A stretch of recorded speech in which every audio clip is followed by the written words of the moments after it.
We were at war. Everything I did for my house and my family. I'd do it all again. There's a man standing in the Great Hall of Winterfell, alone, without guards, without armor, without his golden hand resting on a sword, the most hated man in the room, the Kingslayer, the man who murdered a king he'd sworn to protect, the man who pushed a child out of a window, the man who attacked Ned Stark in the streets of King's Landing and spent years trying to destroy everything the Stark family built. And now, somehow, this man is asking these people to trust him. What's incredible about this scene isn't that Jaime Lannister walks into Winterfell. It's that he walks in knowing exactly what's waiting for him.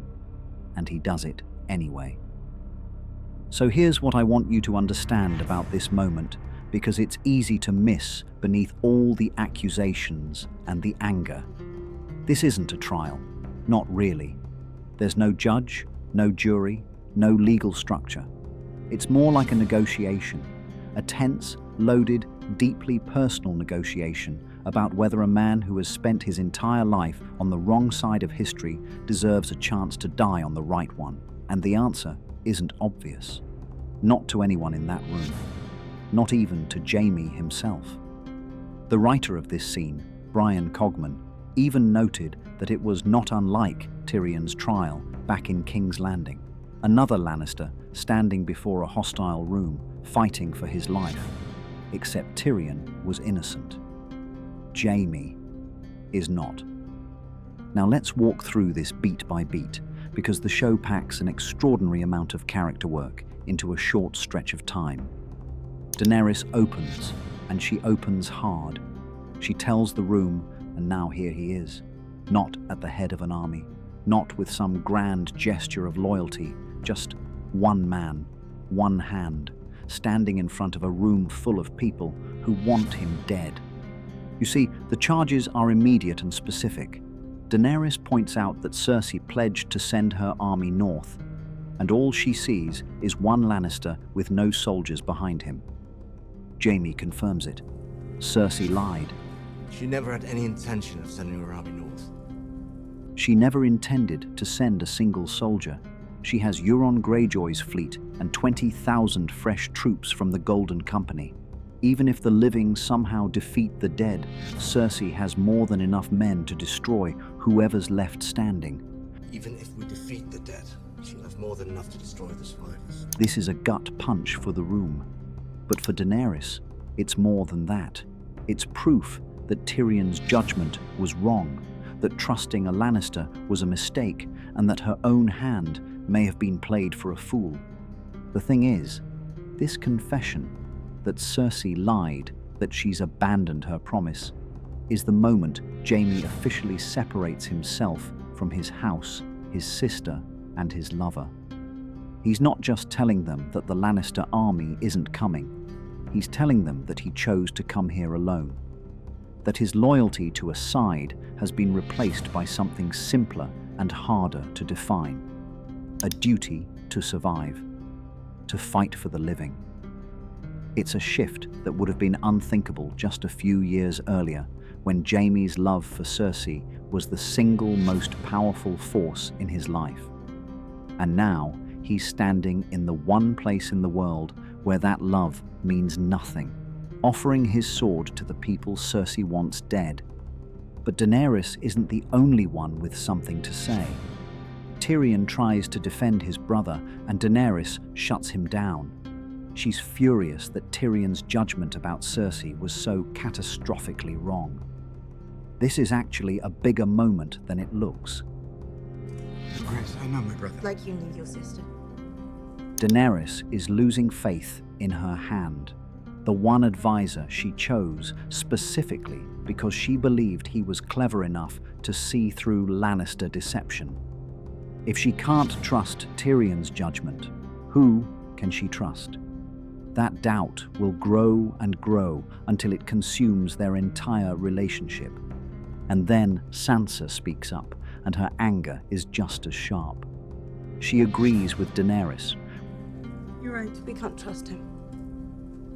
which is notable because these two women agree on almost nothing, and reminds the room that Jaime attacked her father in the streets of King's Landing and tried to destroy her family. He attacked my father in the streets. He tried to destroy my house and my family, the same as he did yours. And Sansa's not wrong. Jaime did those things. Every accusation in this room is true. That's what makes this scene so electric. Nobody is lying. The crimes are real. The hatred is earned. The question isn't whether Jaime is guilty. It's whether guilt is the only thing that matters when the dead are marching. And here's where Jaime does something that most people in his position would never do. When the room demands an apology, he refuses, flatly. He says that everything he did for his house and his family. Everything I did for my house and my family. I'd do it all again. And if he had to do it all over again, including, by implication, pushing Bran Stark out of that tower window, he would. That's not a man begging for forgiveness. That's a man stating the terms of his own existence. His redemption isn't about becoming a good person. It's about trying to live with the choices he's already made while making a different choice now. He's not asking them to forgive the Kingslayer. He's asking them to accept one more sword in the fight against the dead. I mean, sit with how unusual that is. In a show where people constantly lie, manipulate, and perform, where everyone wears a mask, Jaime walks into a room full of enemies and tells the truth. The ugly, uncomfortable, unforgivable truth. He doesn't pretend he's changed. He doesn't pretend the things he did were justified by some higher purpose. He just says, "This is who I am. This is what I did. And I'm here now." And then comes the moment that silences the room. Look, Bran, sitting there the entire time in his wheelchair, silent, watching, finally speaks. The three-eyed raven. The boy Jaime pushed from the tower all those years ago. He speaks exactly 6 words. 6 words that freeze Jaime's blood and tell the audience everything about the power dynamic in this room. He repeats the exact phrase Jaime said right before he pushed him. The things we do for love. Now, to a casual viewer, this seems like a threat, like Bran is about to expose Jaime's worst secret to the room. But what's really happening is far more complex. Bran isn't threatening Jaime. He's letting him know, "I see everything. I know what you did. I know why you did it. And I'm choosing not to destroy you with it." Bran's silence is an act of mercy, or maybe something beyond mercy, something cold and calculated and all-seeing. Bran doesn't care about justice anymore. He barely cares about being human. But his presence in that chair, his eyes fixed on Jaime, is a constant, unspoken threat and a constant reminder of the act that started this entire story. Basically, every character arc in Game of Thrones can be traced back to what Jaime did in that tower. He pushed a boy out of a window to protect a secret, and that boy became something no one could have predicted. A living archive of all human history, watching his would-be murderer beg for a chance to die fighting. And later, when Jaime finds Bran alone in the Godswood and apologizes, genuinely, privately, without an audience, Bran simply tells him that neither of them would be who they are now if it hadn't happened. It's the closest thing to forgiveness this show knows how to give, and it comes from the one person who has every right to never give it. Right? And that's when Brienne stands up, and everything changes. Brienne's defense of Jaime is one of the most powerful moments in the scene because it's deeply, fiercely personal. She doesn't argue politics. She doesn't talk about strategy. She vouches for him. She tells the room, tells Sansa directly, that Jaime saved her life, that he armed her, that he sent her to find and protect Catelyn Stark's daughters, which is an oath he made and kept through Brienne, that he lost his hand defending her. Brienne of Tarth, the most honorable fighter in Westeros, is staking her reputation on a man the entire world calls a villain. And yet, What makes Brienne's defense so devastating is that she's not just arguing for Jaime's usefulness, she's trusting him with her life. And she's doing it publicly, in front of every lord and lady in the room. Brienne is putting her entire reputation on the line for a man the world calls a monster. That's not strategy, that's faith. And it bridges the gap between Jaime the villain and Jaime the fighter in a way that no argument or evidence ever could. Because if the most honorable warrior in the north trusts the Kingslayer, maybe, just maybe, there's something worth trusting. Because everyone knows Brienne. Everyone knows she doesn't play games, doesn't flatter, doesn't manipulate. If Brienne says Jaime Lannister is worth trusting, that means something. It means enough to change Sansa's mind. And that's the critical shift.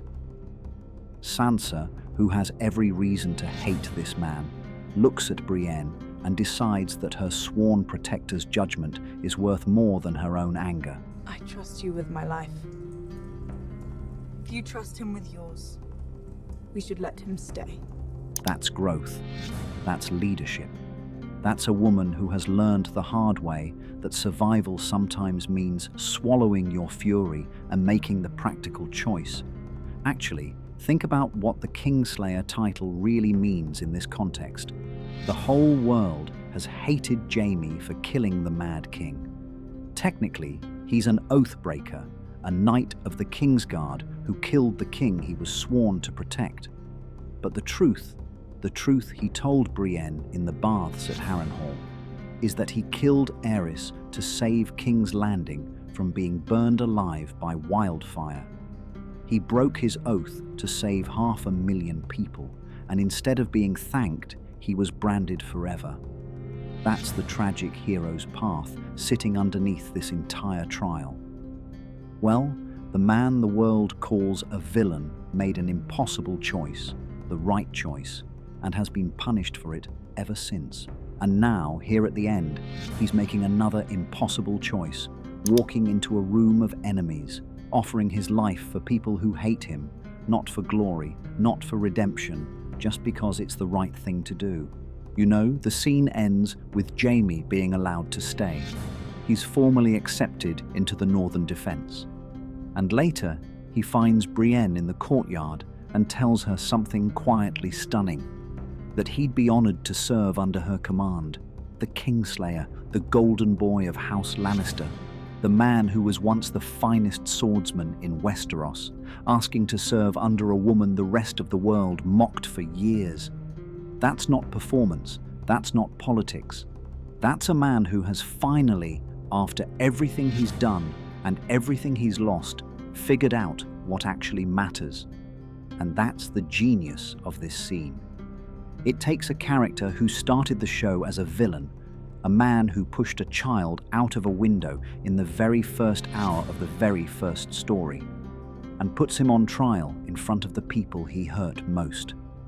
And instead of giving us a clean redemption, a tearful apology, a Hollywood moment of forgiveness, it gives us something much more honest. A man who won't apologize for his past. A woman who trusts him anyway. A boy who sees everything and says almost nothing. And a room full of people who decide reluctantly, painfully, practically, that one more sword is worth the risk of one more Lannister. Again, this scene sets up everything that follows. Jaime's knighting of Brienne, one of the most beautiful moments in the entire show. His role in the battle. His eventual, heartbreaking decision to leave Winterfell and return to Cersei because he can't escape who he is, no matter how hard he tries. It all starts here, in this cold, hostile room, with a man who walked alone into a nest of enemies and told them the truth. Not the truth they wanted to hear, not the truth that would save him, just the truth. And sometimes, in the brutal, unforgiving Game of Thrones, that's the bravest thing a person can do.